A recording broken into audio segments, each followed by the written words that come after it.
Assalamualaikum warahmatullahi wabarakatuh. Kita masuk di materi sentative factor atau biasa disebut dengan faktor kepastian. Kita masuk di pengertian dari sentative factor. Menurut David M. Alistair, sentative factor adalah suatu metode untuk membuktikan apakah suatu fakta itu pasti atau tidak pasti, yang berbentuk matriks yang biasanya digunakan dalam sistem pakar. Metode ini sangat cocok untuk sistem pakar yang mendiagnosis sesuatu yang belum pasti. Faktor kepastian sentative factor diperkenalkan oleh Sorflife Buchanan pada tahun 1975 dalam pembuatan MySyn. MySyn adalah sebuah sistem pakar yang dapat membantu dan memudahkan dokter-dokter yang belum berpengalaman dalam menangani suatu penyakit tertentu. Sentative factor merupakan penilaian parameter klinis yang diberikan MySyn untuk menunjukkan besarnya kepercayaan. Kelebihan dari sentative factor: 1. Metode ini cocok dipakai dalam sistem pakar untuk mengukur sesuatu apakah pasti atau tidak pasti dalam mendiagnosis penyakit. Kedua, perhitungan dalam menggunakan metode ini dalam sekali hitung sehingga keakuratan datanya dapat terjaga. Kemudian kekurangan dari sentative factor adalah 1. Ide umum dalam pemodelan ketidakpastian manusia dengan menggunakan metode number sendiri faktor biasanya masih diperdebatkan. Kedua, metode ini hanya dapat mengelola kepastian atau ketidakpastian, artinya hanya 2 data saja, dan perlu beberapa kali pengolahan data untuk data yang lebih dari 2. Nah, kita masuk dalam contoh penerapan sentative factor. Studi kasusnya di sini adalah kita mau mendiagnosis penyakit pada sapi, ya, di mana di sini kita sudah dapatkan gejala-gejalanya. Tentunya gejala-gejala ini kita dapatkan dari pakarnya atau ahlinya. Dan di sini sudah ada penyakitnya, ada 21 gejala dan ada 6 penyakit, ya. Di antaranya ada penyakit Brucellosis dan lain sebagainya. Kemudian kita masuk di rulesnya. Rulesnya di sini adalah aturan, ya, dimana di sini ditandai dengan kode dan centang, ya, artinya jika dia penyakit 1 maka gejala-gejalanya akan terbaca di sini, dan ada penyakit kedua, gejalanya di sini mulai dari G4 sampai G7, dan penyakit ketiga di sini mulai dari G3 sampai G7, ke-8 dan ke-10 sampai G11 dan seterusnya. Di sini sudah ada rules, ya, atau aturannya yang kita sudah dapatkan dari ahlinya atau pakar.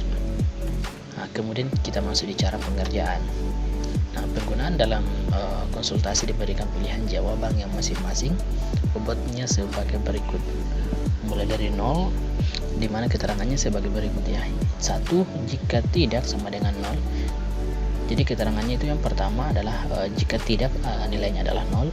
Kemudian keterangannya jika dia tidak tahu nilainya adalah 0,2, dan ketiga ada sedikit yakin 0,4, cukup yakin 0,06, yakin 0,8, dan sangat yakin adalah 1. Jika derajat keterangannya mulai dari 0 sampai 1, ya. Nah, angka-angka ini nanti kita akan masukkan ke dalam aturan yang kita pakai dalam sentative factor. Nah, beberapa istilah yang digunakan dalam metode sentative factor, ya. Yang pertama ada evidensi. Evidensi di sini adalah gejala yang mendukung hipotesis, ya, disingkat dengan E, ya. Kemudian ada hipotesa. Hipotesa di sini adalah yaitu hasil yang dicari atau hasil yang didapatkan dari gejala-gejala, misalnya penyakit disingkat dengan H. Kemudian ada sentative factor dalam kurung H, E. Artinya sentative factor adalah hipotesis dan evidence, ya. Kemudian ada MB. MB di sini adalah ukuran kenaikan kepercayaan. Kemudian ada MD. MD di sini adalah kenaikan ketidakpercayaan. Kemudian kita masuk dalam contoh sentative factor yang mendiagnosa penyakit Brucellosis, ya. Kita masuk di aturannya. Jika demam tinggi dan badan lemah dan turun berat badan dan mengalami aborsi, maka dia masuk di penyakit Brucellosis, ya. Tentunya penyakit ini tadi sudah kita tentukan atau kita sudah temukan di aturan yang ada di rules, ya. Nah, langkah pertamanya adalah pemecahan rules, di mana premis atau ciri majemuk menjadi rule dengan premis ciri tunggal seperti contoh sebagai berikut. Nah, if, ya, jika demam tinggi maka Brucellosis, jika badan lemah maka juga masuk dalam Brucellosis, dan sebagainya sampai di bagian terakhir adalah di gejala terakhir adalah mengalami aborsi. Maka juga keempat ini masuk dalam kategori preukolosis ya. Nah, selanjutnya kita masuk menentukan nilai sensitif faktor di pakar masing-masing. Nah, di sini kita sudah tentukan rulesnya ya, dengan nilai jika G1 nilainya adalah 0,2, nilai tertingginya adalah 0,2, dan G2 badan lemah nilainya 0,4, G3 turun berat badan nilainya paling tinggi adalah 0,6, dan G4 mengalami aborsi yaitu adalah 0,4.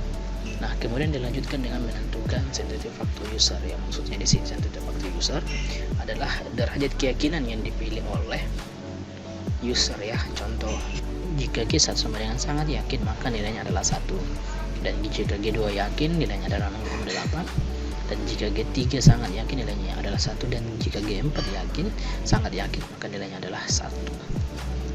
Selanjutnya di sini rule baru tersebut kemudian dihitung nilai sensitif faktor pakar dengan sensitif faktor user menggunakan persamaan CF dalam kurung H, F sama dengan CF evidence dikali CF rules ya, sama dengan CF rules CF user dikali CF pakar ya. Kita lihat di sini contohnya. Nah, rules seperti ini.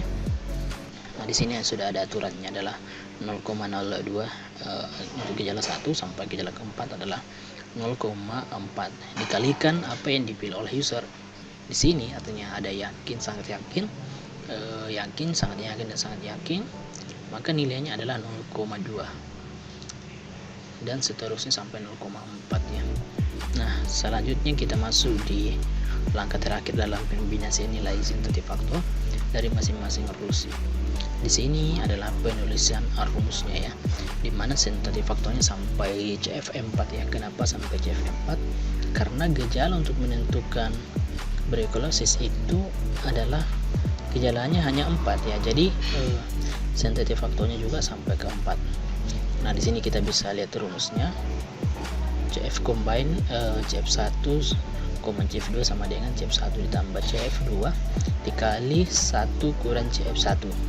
Kemudian ada combine kedua CF1 sama dengan CF2, yaitu adalah nilainya adalah 0,2 ditambah 0,32 dikali 1 dikurang 0,2. Kemudian hasilnya 0,2 ditambah 0,5 dari proses yang di atas, dan didapatkan 0,4 untuk CF4 ya. Dimana CF4 di sini kita akan masukkan lagi di dalam combine ketiga, yakni CFOL sama dengan CF3 sama dengan 0,45 ditambah 0,6 dikali 1 kurang 0,45. Hasilnya adalah 0,45 ditambah 0,33 dan didapatkan nilai 0,74 CFOL. Selanjutnya kita masuk di dalam di dalam combine keempat, yaitu CFOL, CF4, di mana nilainya adalah 0,78 ditambah 0,4 dikali dalam kurung 1 sama dengan 0,78. Hasilnya adalah 0,78 ditambah 0,08, nilainya adalah 0,86 untuk CFOL. Jadi persentase keyakinan untuk combine terakhir yakni combine dikali 100% dan didapatkan nilai 0,86 dikali 100%, hasilnya adalah 86% ya.